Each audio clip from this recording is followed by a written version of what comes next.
वहाँ उन्हें बहुत तेज रोशनी दिखती है। अरे ये क्या, इतनी तेज रोशनी इस गुफा में कहाँ से आ रही है? इस गुफा में तो अंधेरा रहना चाहिए, लेकिन यहाँ से तो इतनी तेज रोशनी आ रही है। पिता गुफा में आगे बढ़ते जाते हैं और कुछ दूर चलने पर वो दूसरी दुनिया में पहुँच जाते हैं। वहाँ एक अलग राज्य था और खूब सारे लोग थे। ये मैं कहाँ आ गया? ये तो कोई अलग ही राज्य लग रहा है। कुछ दूर चलने पर वो एक आदमी से पूछते हैं, भाई ये कौन सा राज्य है? भाई तुम क्या पहली बार इस राज्य में आए हो? तुम्हें इस राज्य के बारे में नहीं पता, जिसकी प्रशंसा दूर दूर तक है? वैसे तुम कहाँ से हो? नहीं भाई, मुझे नहीं पता, क्या बताएंगे? ये रामगढ़ राज्य है। यहाँ राजा विक्रमसेन राज्य करते हैं। ओह अच्छा, बताने के लिए बहुत बहुत शुक्रिया। राधिका के पिता कुछ दूर चले ही थे कि उनकी नजर एक बग्घी पर पड़ती है, जिसमें रानी के भेष में राधिका बैठी हुई थी। अरे मैं ये क्या देख रहा हूँ? ये तो मेरी बेटी है, पर इसका भेष ही बदल गया है। जैसे ही बग्घी उनके पास आती है, राधिका उसे रुकवा लेती है और अपने पिता को देखकर बहुत खुश होती है। पिताजी, आप यहाँ? बेटी, मैं तो तुझे खोजते खोजते यहाँ आया था, पर तुझे इस भेष में देखकर चौंक गया। बेटी ये सब क्या है? तुझे तो वो भेड़िया इस गुफा में लेकर गया था ना? पिताजी, मुझे कुछ समझ नहीं आया। उन पक्षियों ने जो बताया था उससे बिल्कुल अलग हुआ। चलिए मैं आपको कुछ दिखाती हूँ। राधिका अपने पिता को बग्घी में बिठाती है और एक बहुत बड़े सुंदर महल में ले आती है। बेटी, ये तो मुझे किसके महल में ले आई है? पिताजी, आप घबराइए मत, ये महल मेरा ही है। बेटी, तू क्या कह रही है? तू तो उस भेड़िए के साथ गई थी ना? मैंने खुद अपनी आंखों से देखा है। हाँ पिताजी, पर अब वो मेरे पति हैं। ये तो क्या कह रही है बेटी?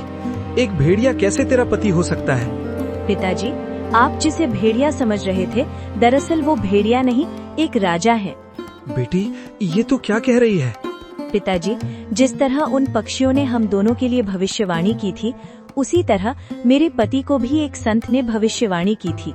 कैसी भविष्यवाणी बेटी? एक संत ने मेरे पति से कहा था कि तुम एक भेड़िए के रूप में जब दूसरी दुनिया में जाओगे तो तुम्हें एक लड़की मिलेगी, उसी से तुम्हारा विवाह होगा, जिसके बाद वो इस राज्य की रानी बनेगी। इसीलिए वो हमारी दुनिया में भेड़िए के रूप में आए थे। बस कुछ ही देर में मेरे पति आने वाले हैं। पिताजी, वो बहुत अच्छे हैं। मैंने कभी सोचा नहीं था कि मुझे इतना अच्छा पति मिलेगा। दोनों बाप बेटी बातें ही कर रहे होते हैं कि तभी वहाँ राधिका का पति आ जाता है। रानी, ये कौन है? इनकी शक्ल कुछ जानी पहचानी लग रही है। महाराज, ये मेरे पिताजी हैं। अच्छा अच्छा, हाँ हाँ, मैंने इन्हें पहचान लिया। आइए आइए, बैठिए। रानी, इन्हें जलपान कराओ और दूर से आए हैं, इन्हें भोजन भी खिलाओ। नहीं महाराज, अब मैं चलता हूँ। राधिका की माँ मेरा इंतजार कर रही होगी, उसे भी तो ये खुशखबरी सुनानी है। पिताजी, आप आज रात्रि यहीं रुक जाइए, कल सुबह सुबह चले जाना।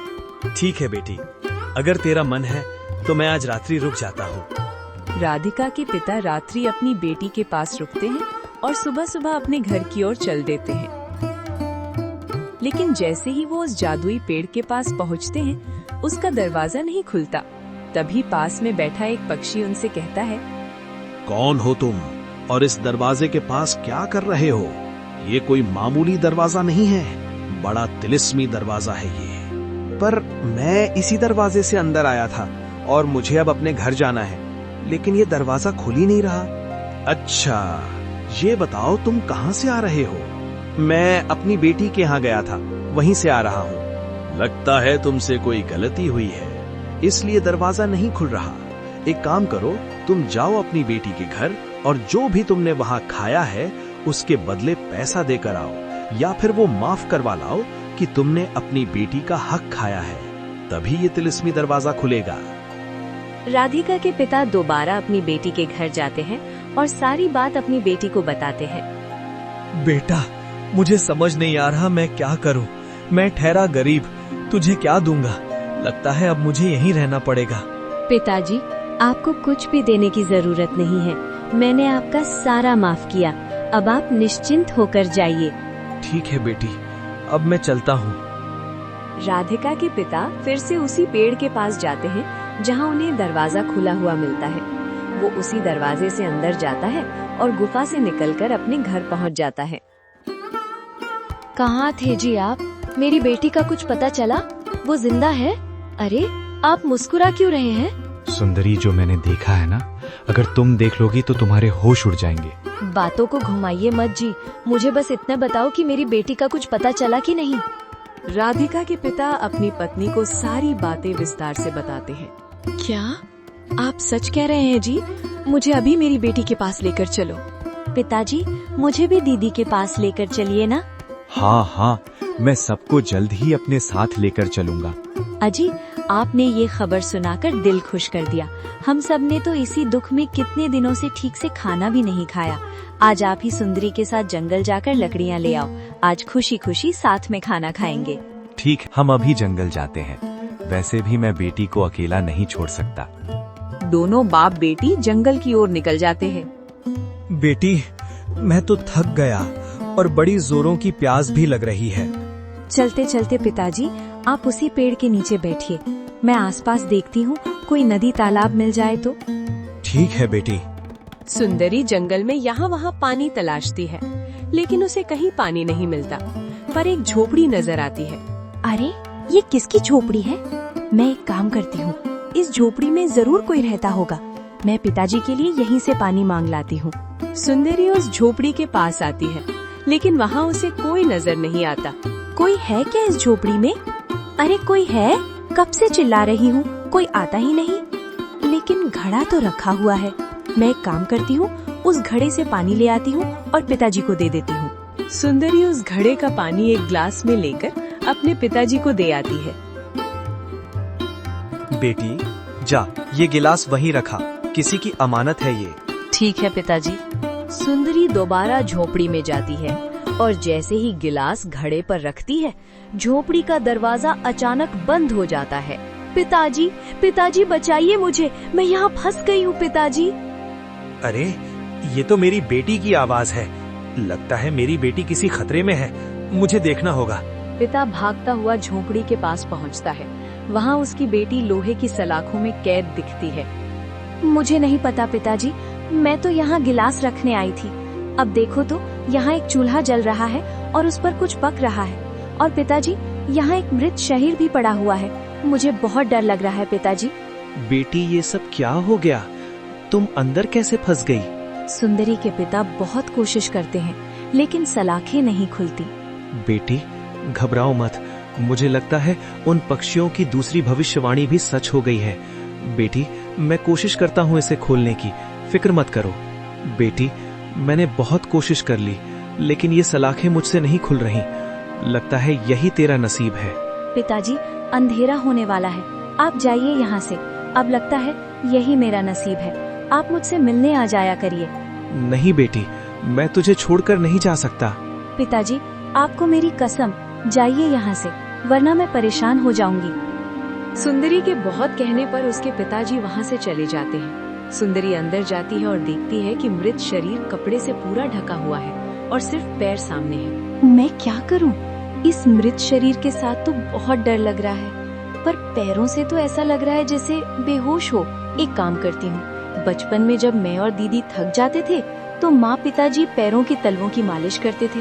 मैं इनके पैरों की भी मालिश करती हूँ, शायद ये फिर से जिंदा हो जाए। सुंदरी उस मृत शरीर के पैरों के तलवों पर मालिश करना शुरू कर देती है। वहीं दूसरी तरफ पिता जब घर पहुँचते हैं, अजी, सुंदरी कहाँ है?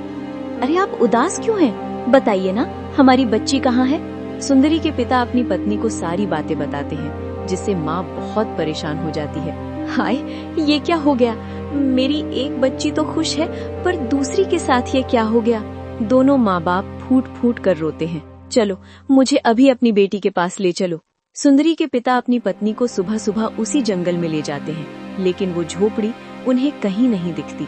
समय बीतता है और पूरे 15 साल बीत जाते हैं। सुंदरी 15 सालों तक उस मृत शरीर के तलवों की मालिश करती रहती है और उसके माँ बाप रोज उस जंगल में आते हैं और उस झोपड़ी की तलाश करते हैं, लेकिन उन्हें वो झोपड़ी कहीं नहीं मिलती। सुंदरी, आज पूरे 15 साल से हम उस झोपड़ी को खोज रहे हैं, लेकिन ना जाने वो झोपड़ी कहाँ गायब हो गई, मिलती ही नहीं। हाय मेरी बच्ची, न जाने कहाँ होगी। वहीं दूसरी ओर सुंदरी की उम्र भी अब काफी हो चुकी थी। मृत शरीर के जागने में कुछ ही समय बचा था। तभी अचानक सलाखें खुल जाती हैं। तभी एक औरत अंदर आती है। तुम कौन हो और यहाँ क्या कर रही हो? मैं पिछले 15 सालों से इस झोपड़ी में हूँ और इस मृत शरीर के पैरों के तलवों की मालिश कर रही हूँ ताकि ये जिंदा हो जाए। ओ अच्छा, एक काम करो, तुम थोड़ा बाहर जाकर आराम कर लो। मेरी बकरी बाहर बंधी है, उसे जाकर देखाओ। तब तक मैं तुम्हारा ये काम करती हूँ। आपकी बड़ी मेहरबानी होगी, मैं भी बहुत थक गई हूँ। सुंदरी बाहर चली जाती है और जैसे ही उसकी जगह वो औरत पैरों के तलवे मालिश करने लगती है, मृत शरीर वाला आदमी जिंदा हो जाता है। कौन हो तुम? मैं पिछले 15 साल से तुम्हारे पैरों की तलवों की मालिश कर रही हूँ। मुझे पूरा विश्वास था कि एक न एक दिन तुम जरूर उठोगे। देखो, आज तुम जिंदा हो गए। आपका मैं जिंदगी भर एहसानमंद रहूंगा। आज आपकी वजह से उस जादूगर के जादू से मुक्त हो पाया हूँ। आपने बिना कोई स्वार्थ के 15 साल मेरी सेवा की। आप सच में बहुत अच्छी हैं। मैं कोई मामूली आदमी नहीं हूँ, मैं एक राजकुमार हूँ। क्या आप मुझसे विवाह करेंगी? हाँ हाँ बिल्कुल, आप भी मुझे पसंद है, तभी तो 15 साल से मैंने आपकी सेवा की है। दोनों बातें ही कर रहे होते हैं कि तभी सुंदरी बाहर से अंदर आ जाती है। ये क्या? ऐसा कैसे हो गया? कौन हो तुम? सुंदरी कुछ बोलने वाली होती है कि तभी औरत कहती है, राजकुमार, ये बकरी चराने वाली है, कभी कभी यहाँ पानी पीने आ जाती है। हाँ, तो इसे पानी दो और जाने दो यहाँ से। नहीं नहीं राजकुमार, मुझे आप यहाँ नौकर रख लीजिए। मैं अनाथ हूँ, मेरा इस दुनिया में कोई नहीं है। राजकुमार, जब ये इतना गिड़गिड़ा रही है तो रख लीजिए इसे नौकर। ठीक है, तुम्हें जो अच्छा लगे। सुंदरी एक नौकर बनकर उन दोनों के साथ रहने लगती है, लेकिन वो औरत उस पर बड़ा अत्याचार करती है। कुछ दिन ऐसे ही बीतते हैं, लेकिन एक दिन सुंदरी बहुत उदास होती है और बैठे बैठे खुद से बातें करने लगती है। ये क्या हुआ भगवान, आपने ये क्या किया? मैंने राजकुमार की 15 सालों तक सेवा की और पत्नी वो औरत बन गई। उसने चालाकी से राजकुमार को मुझसे छीन लिया। सुंदरी ऐसा कहकर फूट फूट कर रोने लगती है, जिसे राजकुमार सुन लेता है। राजकुमार उस औरत के पास जाता है और कहता है, मुझे सब पता चल गया है कि मेरी सेवा तूने नहीं, सुंदरी ने की थी। 15 साल तुम नहीं, वो रही मेरे साथ। तूने मेरे साथ छल किया है, अब मैं तुझे छोड़ने वाला नहीं। राजकुमार, मुझे माफ कर दीजिए, मुझसे बहुत बड़ी भूल हो गई। नहीं राजकुमार, ऐसा मत करिए, माफ कर दीजिए इसे। मुझे माफ कर दो सुंदरी, मैं तुम्हें पहचान नहीं पाया। आज से तुम ही मेरे लिए सब कुछ हो। दोनों खुशी खुशी शादी कर लेते हैं। एक दिन सुंदरी अपने माता पिता से मिलने घर आती है। वहाँ उसकी बड़ी बहन राधिका भी आई होती है। अपनी दोनों बेटियों को देखकर माता पिता बहुत खुश होते हैं और खुशी खुशी रहने लगते हैं। अगर आपको ये कहानी पसंद आई हो तो वीडियो को लाइक करें, शेयर करें और हमारे चैनल को सब्सक्राइब करना ना भूलें। मिलते हैं अगली मजेदार कहानी में। तब तक हंसते रहिए, सीखते रहिए।